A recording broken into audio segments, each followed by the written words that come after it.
Hi ಎಲ್ಲರಿಗೂ ನಮಸ್ತೆ. ಎಲ್ಲರೂ ಹೇಗಿದ್ದೀರಾ? ಐ ಹೋಪ್ ಎಲ್ಲರೂ ಚೆನ್ನಾಗಿದ್ದೀರಾ ಅಂತ. ಇವತ್ತು ಈ ಬಾಕ್ಸ್ನ ಅಂದರೆ ನಾವು ಡೈಲಿ ಯೂಸ್ ಮಾಡೋ ಸಾಮಾನೆಲ್ಲ ಇದ್ರೊಳಗೆ ಹಾಕಿಟ್ಟಿರ್ತೀವಿ. ಹಾಗಾಗಿ ಈ ಬಾಕ್ಸ್ನ ನಾನು ಇವತ್ತು ಕ್ಲೀನ್ ಮಾಡಿ ಇಟ್ಕೊಳ್ಳೋಣ ಅಂತ ಕ್ಲೀನ್ ಮಾಡ್ತಾ ಇದ್ದೀನಿ. ಇದನ್ನೆಲ್ಲ ಸ್ವಚ್ಛಗೆ ಒರೆಸಿ ಹೊಳ್ಳಿ ಆ ಸಾಮಾನನ್ನು ಅಲ್ಲೇ ಇಟ್ಟು ಜೋಡಿಸ್ಕೊಂಡು ಬಿಡ್ತೀನಿ. ಈ ಥರ ನೀಟಾಗಿ ಜೋಡಿಸ್ಕೊಂಡೆ. ಇವಾಗ ನಾಷ್ಟಕ್ಕೆ ನಾನು ಉಪ್ಪಿಟ್ಟು ಮಾಡ್ತಾಯಿದ್ದೀನಿ. ಇವತ್ತು ಬೆಳಗ್ಗೆನೇ ಒಂದು ಸಾರಿ ಅವಲಕ್ಕಿ ಮತ್ತು ಮೊಸರು ಅವಲಕ್ಕಿ ಕೂಡ ಮಾಡ್ಕೊಂಡಿದ್ದೆ. ಇವಾಗ ಇನ್ನೊಂದು ಸ್ವಲ್ಪ ಉಪ್ಪಿಟ್ಟು ಮಾಡೋಣ ಅಂತ ಮಾಡ್ಕೊಳ್ತಾ ಇದ್ದೀನಿ.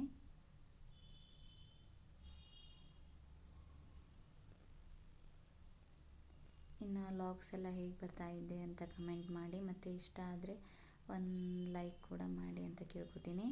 ಇವಾಗ ಉಪ್ಪಿಟ್ಟು ಕೂಡ ರೆಡಿ ಆಯಿತು. ನಾನು ಕೂಡ ತಿನ್ನಬೇಕು ಅಂತ ಹಾಕ್ಕೊಂಡಿದ್ದೀನಿ. ಇದಕ್ಕೆ ಸ್ವಲ್ಪ ಪುಟಾಣಿ ಚಟ್ನಿ ಮತ್ತು ದಾನಿ ಕೂಡ ಇತ್ತು, ಅದನ್ನು ಕೂಡ ಹಾಕ್ಕೊಂಡು ನಾನು ನಾಷ್ಟಾನ ಮಾಡಿಕೊಂಡೆ.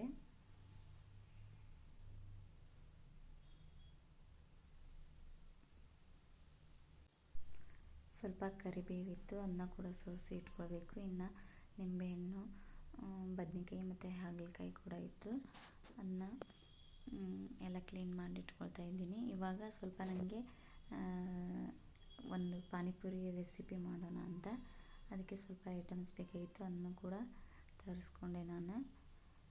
ಇವಾಗ ಇನ್ನೆಲ್ಲ ಡಬ್ಬದಲ್ಲೇ ಎತ್ತಿಟ್ಕೊಂಡ್ಬಿಡ್ತೀನಿ. ನನಗೇನು ಬೇಕು ನೋಡು ಅದನ್ನು ತೊಗೊಂಡು ಇನ್ನು ಉಳಿದಿದ್ದೆಲ್ಲ ಡಬ್ಬದಲ್ಲೇ ಹಾಕಿಡೋಣ ಅಂತ. ಇದು ಮೆಂತ್ಯ ಮತ್ತು ತೊಗರಿಬೇಳೆ, ಈ ಥರ ಉದ್ದಿನಬೇಳೆ ಇದನ್ನೆಲ್ಲ ಒಂದು ಡಬ್ಬದಲ್ಲಿ ಹಾಕಿಟ್ಕೊಂಡ್ಬಿಡ್ತೀನಿ. ಇನ್ನು ಸಕ್ಕರೆ ಕೂಡ ಖಾಲಿ ಆಗಿತ್ತು, ಅದನ್ನ ಕೂಡ ಡಬ್ಬಿಗೆ ಹಾಕ್ಕೊಂಡು ಇಟ್ಕೊಳ್ತೀನಿ ನಾನು.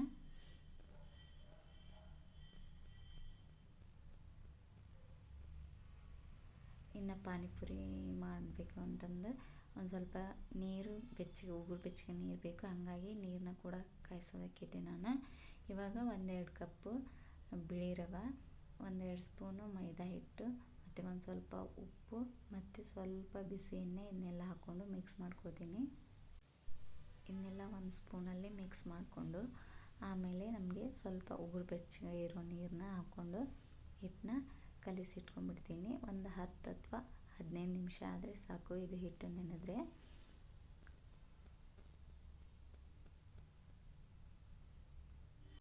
ಇವಾಗ ನಾನು ಇದನ್ನ ಕಲಿಸಿಟ್ಕೊಂಡ್ಬಿಟ್ಟೆ.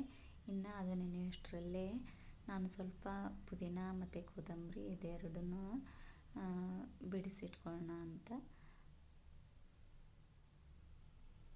ಇವೆರಡನ್ನೂ ಕೂಡ ನಾನು ಸೋಸಿ ಇಟ್ಕೊಂಡ್ಬಿಡ್ತೀನಿ. ಮತ್ತು ಪುದೀನಾನ ಸ್ವಲ್ಪ ನೀರಲ್ಲಿ ಹಾಕಿ ತೊಳೆದು ಇಟ್ಕೊಂಡ್ಬಿಡೋಣ ಅಂತ. ಅಂದರೆ ಇದು ಹಳ್ಳು ಅದೇನಾರು ಇರುತ್ತೆ ಹೊಲಸು ಅಂತಂದು ಇದನ್ನೆಲ್ಲ ಸೋಸಿ ನಾನು ತೊಳೆದು ಇಟ್ಕೊಂಡ್ಬಿಡ್ತೀನಿ ಒಂದು ಅರ್ಬಿ ಒಳಗೆ ಹಾಕಿ.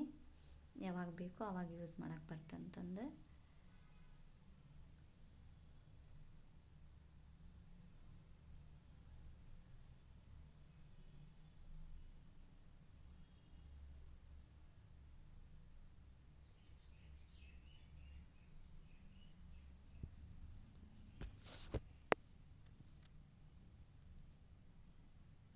ವಿಡಿಯೋ ಎಲ್ಲ ಹೇಗೆ ಬರ್ತಾ ಇದೆ ಅಂತ ಕಮೆಂಟ್ ಮಾಡಿ.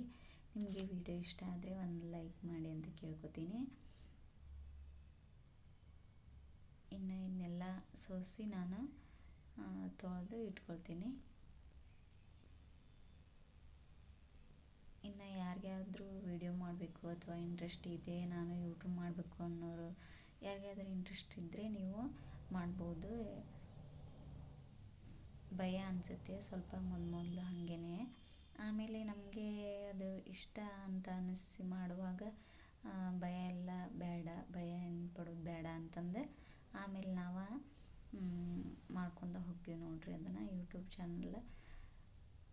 ಇನ್ನು ನಾನು ಸ್ವಲ್ಪ ಪಲ್ಯ ಕೂಡ ಮಾಡ್ತಾಯಿದ್ದೀನಿ ಇವಾಗ. ಹೀರೆಕಾಯಿ ಪಲ್ಯಕ್ಕೆ ಸ್ವಲ್ಪ ಬೇಳೆನ ನಾವು ಬೇರೆ ಕುದಿಸ್ಕೊತಿದ್ವಿ. ಈಗ ನಾನು ಬೇರೆ ಕುದಿಸಾತಿಲ್ಲ, ಅದರೊಳಗೆ ಬೇಳೆನ ತೊಳೆದು ಹಾಕಿಬಿಡ್ತೀನಿ. ಹಾಕಿ ಒಂದು ಸೀಟಿ ಹೊಡೆಸ್ತೀನಿ ರೀ ನಾನು. ಒಂದು ಸೀಟಿ ಹೊಡೆದ್ರೆ ನಮ್ಮದು ಪಲ್ಯ ರೆಡಿ ಆಗುತ್ತೆ. ಚಲೋ ಆಗಿತ್ತು ಪಲ್ಯ. ನಾನು ಒಂದು ಸೀಟಿ ಹೊಡೆಸಿದ್ದೆ, ಪಲ್ಯ ಚಲೋ ಆಗಿತ್ತು. ಇನ್ನು ಸಪ್ರೇಟಾಗಿ ಬೇಳೆ ಕುದಿಸ್ಕೊಂಡು ಮತ್ತು ಅದನ್ನು ಮಾಡೋದು ಬೇಡ ಅಂತಂದು ನಾನು ಈ ಥರ ಮಾಡಿಕೊಂಡೆ.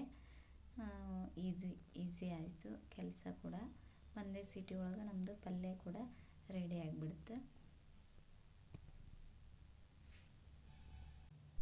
ಇನ್ನು ನಾನು ಇವಾಗ ಹಿಟ್ಟೆಲ್ಲ ನೆಂದಿತ್ತು ರೀ ಅದು, ಹಂಗಾಗಿ ಇದನ್ನು ಪೂರಿ ಮಾಡ್ಕೋಬೇಕು ಅಂತಂದು ಈ ಥರ ಲಟ್ಟಿಸ್ತಾ ಇದ್ದೀನಿ. ಚಪಾತಿ ಇರ್ತಾವಲ್ಲ ಸ್ವಲ್ಪ ಅದಕ್ಕಿಂತ ದಪ್ಪ ಲಟ್ಟಿಸ್ಕೋಬೇಕು. ಈ ಥರ ಒಂದು ಸಣ್ಣದು ಡಬ್ಬಿ ಮ್ಯಾಗಿನ ಮುಚ್ಚಳ ತೊಗೊಂಡು ಈ ಥರ ನಾವು ಮಾಡಿಕೊಂಡ್ರೆ ನಮ್ಮದು ಪೂರಿ ರೆಡಿ ಆಗುತ್ತೆ. ಇನ್ನು ಸ್ವಲ್ಪ ಗ್ಯಾಸ್ ಹಚ್ಚಿ ಎಣ್ಣೆ ಕಾಯ್ತು ಅಂತಂತಂದ್ರೆ ಇವನ್ನ ಹಾಕೋದಷ್ಟೇ. ಇದನ್ನೆಲ್ಲ ರೌಂಡಾಗಿ ಈ ಥರ ತೆಗೆದುಬಿಟ್ರೆ ಆಯಿತು. ಇದೆಲ್ಲ ಬಂದುಬಿಡುತ್ತೆ ಅಂದರೆ ನಮ್ಗೆ ಪೂರಿ ಮಾತ್ರ ರೌಂಡಾಗಿ ನಾವೇನು ಶೇಪ್ ಕೊಟ್ಟಿದ್ವಲ್ಲ ಆ ಥರ ಶೇಪ್ ಅಷ್ಟೇ ಉಳಿತೈತಿ. ಇನ್ನೆಲ್ಲ ತೆಗೆದುಬಿಡೋದು. ಇನ್ನು ಈ ಪೂರಿನ ಬಿಸಿಯಾಗಿರೋ ಎಣ್ಣೆ ಒಳಗೆ ಕರ್ಕೊಂಡ್ಬಿಡ್ತೀನಿ ಎಲ್ಲ.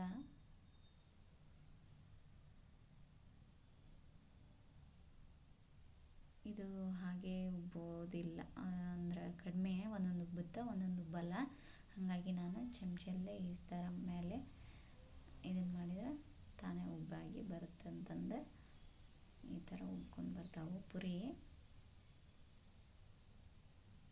ಇನ್ನು ಹೊರಗಡೆಯಿಂದ ತರಿಸೋದೇನು ಬೇಡ, ನಾನೇ ಮಾಡಿದ್ರು ಆಯಿತು ಅಂತಂದು ನಾನು ಟ್ರೈ ಮಾಡಿದೆ ನೋಡ್ರಿ ಪುರಿನ.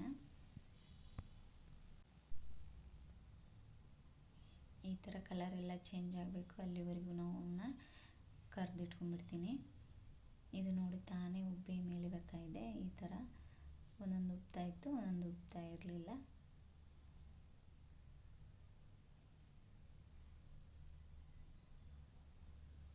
ಈ ಥರ ಪೂರಿ ಎಲ್ಲ ರೆಡಿ ಮಾಡಿ ಇಟ್ಕೊಂಡ್ಬಿಡ್ತೀನಿ ನಾನು. ಆ ಕಡೆ ಪಲ್ಯ ಕೂಡ ಒಂದು ಸೀಟಿ ಆಯಿತು. ಪಲ್ಯ ಈ ಥರ ಆಗಿತ್ತು, ಚಲೋ ಆಗಿತ್ತು ನೋಡ್ರಿ ಪಲ್ಯ ಒಂದೇ ಸೀಟಿ ಒಳಗೆ.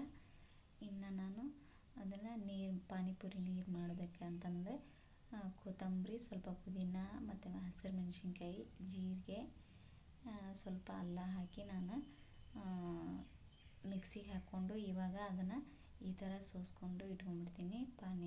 ಪಾನಿನ ಇವಾಗ ಎಲ್ಲ ಆಲೂಗಡ್ಡೆ ಮತ್ತು ಸೇವು, ಪಾನಿ, ಒಂದು ಈರುಳ್ಳಿ ಮತ್ತು ಪಾನಿಪುರಿ ಎಲ್ಲ ರೆಡಿ ಮಾಡಿಕೊಂಡೆ. ಇದಾಗಿತ್ತು ರೀ ಇವತ್ತಿನ ವ್ಲಾಗ್.